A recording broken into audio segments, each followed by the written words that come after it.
The Cincinnati Bengals are an embarrassment. They were terrible when I played. They were terrible for a long time. Cincinnati is heading to the Super Bowl. 2 years ago, the Bengals had the worst record in the NFL. The Bengals' Joe Burrow is out for the remainder of the season. Wide receiver T. Higgins has requested a trade. Hendrickson reportedly looking for more long-term security. Cincinnati Bengals are in trouble, people. On February 13th, 2022, the Joe Burrow, Jamar Chase-led Cincinnati Bengals took on Aaron Donald, Matthew Stafford, and the Los Angeles Rams in Super Bowl 56.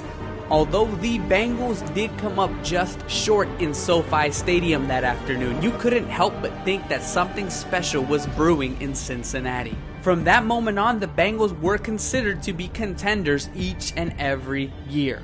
The following year, they came close, ultimately losing in the AFC Championship to the eventual Super Bowl winners, the Kansas City Chiefs. Unfortunately, this past year, they only took a turn for the worse, missing the playoffs entirely. Not only that, finishing dead last in the toughest division in football.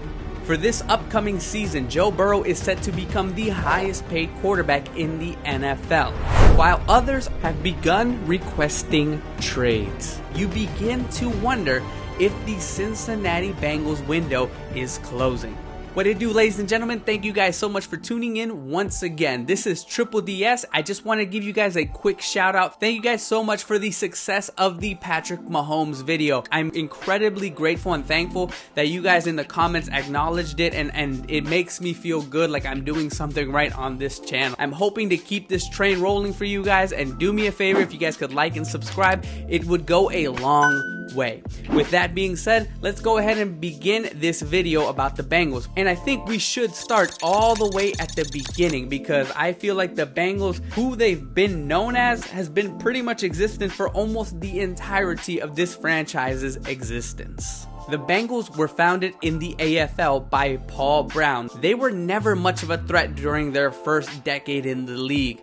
That all changed in the 80s, as during this decade, the Bengals did make 2 Super Bowl runs. Unfortunately, both times they lost to the Joe Montana-led 49ers. Moving on to the 90s, the Bengals were a laughingstock, to put it mildly. The team does turn a corner when Marvin Lewis takes over. But in reality, all that was just almost 2 years of mediocrity, without even one playoff win.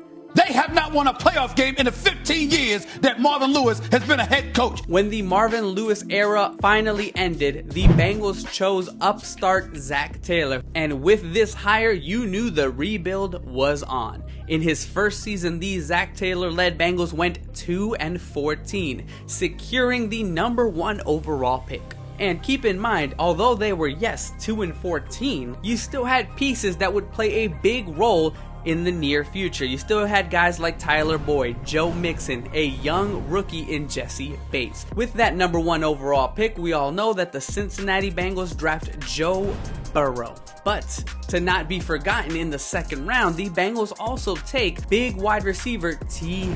Higgins. And this team did show some promise with Burrow under center. That was until he tore his ACL in a game against Washington in that infamous field known as FedEx Field. The Bengals would go on to finish the season at 4-11-1, giving them the 5th overall pick in the upcoming draft. And as you guys may know, we would go on and use that pick to draft Jamar Chase. On top of that, we signed the likes of Trey Hendrickson on the defensive side. And during the 2021 season, the Cincinnati Bengals had arrived. From going from 4 wins the previous year to 10 and finishing at the top of the division the following year, the turnaround was completed much faster than anyone would have thought. The #4 seed Bengals would go on to defeat the Raiders in their first win in the playoffs in 31 years. The following week, after defeating the Raiders, the Bengals traveled to Tennessee to take on the Titans, the #1 Tennessee Titans, and take a win on the road with a game-sealing field goal. Moving on to the AFC Championship, the Bengals were taking on the number 2 seed, the Kansas City Chiefs.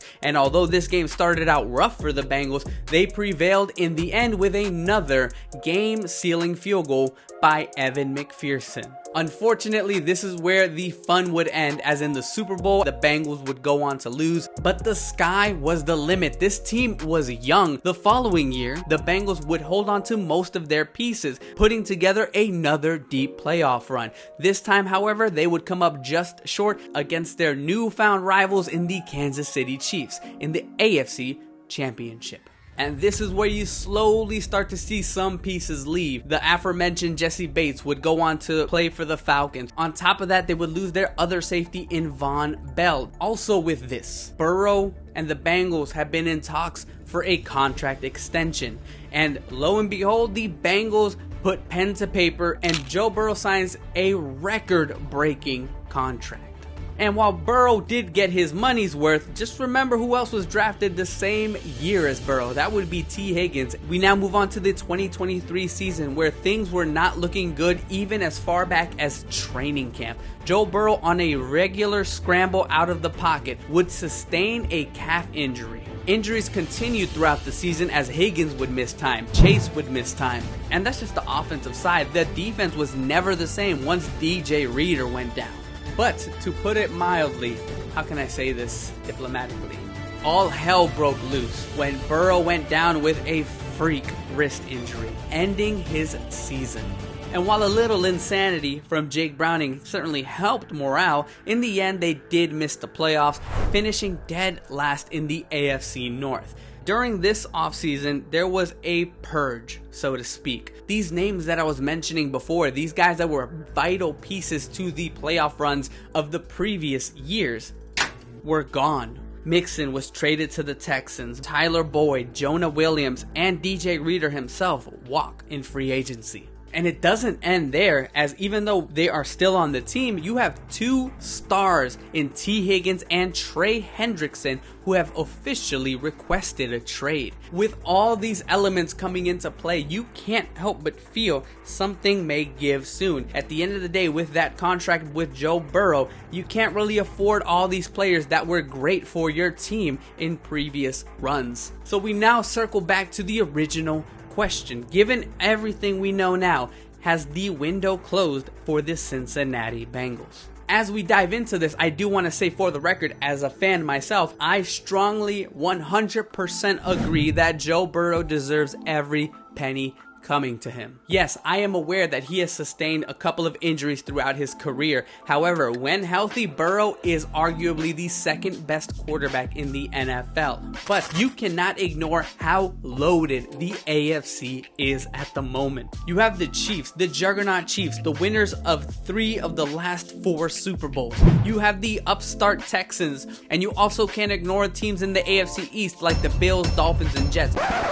Maybe not the Bills. And I haven't even mentioned the AFC North that we play in. You've got the Ravens, the Steelers, the Browns. There's a reason the Bengals went 1-5 in this division. This division is the toughest by a mile. So when you combine that with the feeling that the Bengals took a step back as far as their roster is concerned, you can't help but feel that things are not looking as promising as they once did. But there is no need to fear so long as Burrow is healthy. At the end of the day, Burrow is a playmaker. He has proven that when his stars are injured or they're having an off game, he can still make magic happen. Burrow has made the likes of CJ Uzomah. He has made the likes of Trent Irwin and Yoshivas. He has made Yoshivas a pretty good option. And at the end of the day, as much as T. Higgins will be requesting a trade and does want an extension, he's here to play for this season. When you have all 3 of these guys healthy, Burrow, Higgins, and Chase, that will always be a monster trio. And Burrow has said it himself. His window is his entire career. As for one Bengals fan, I believe him. Put it in my hands, it's over. And this is my personal take as a Bengals fan on the entire matter of this offseason. Yes, we lost the likes of Mixon, but Mixon wasn't as explosive as he used to be. The same could be said with Tyler Boyd, who just didn't seem like the same Tyler Boyd that we had seen before. In the draft, the Cincinnati Bengals would tackle two key pieces in offense and defensive line, two places where the Bengals had lost some value. And as much as some people, even other Bengals fans, may argue this one, I believe Taylor has become a pretty good head coach.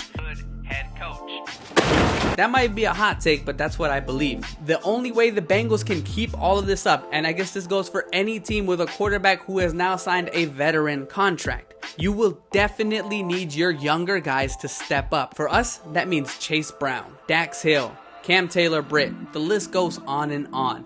I do believe that these guys have the capability, and I think we have a solid enough coaching staff to develop these guys to become what we need them to be to make a playoff push. This year will really dictate whether the Bengals will remain a formidable force for the next decade, or if the window, at the very least at this moment, has closed. As a Bengals fan, I finally got a taste of what winning felt like. And as a fan of a team that has struggled for the majority of its existence, I would hate to see this window close, as I wouldn't know if it could ever open again. I believe these aren't the same old Bengals, the Bungles, whatever they used to be called, the Bangholes. What? I'm setting my team up right now. Oh God. If this team can remain healthy, this team assembled right now, draft picks, losses and all, 2024 and onward, the Cincinnati Bengals are built to beat anyone in the NFL.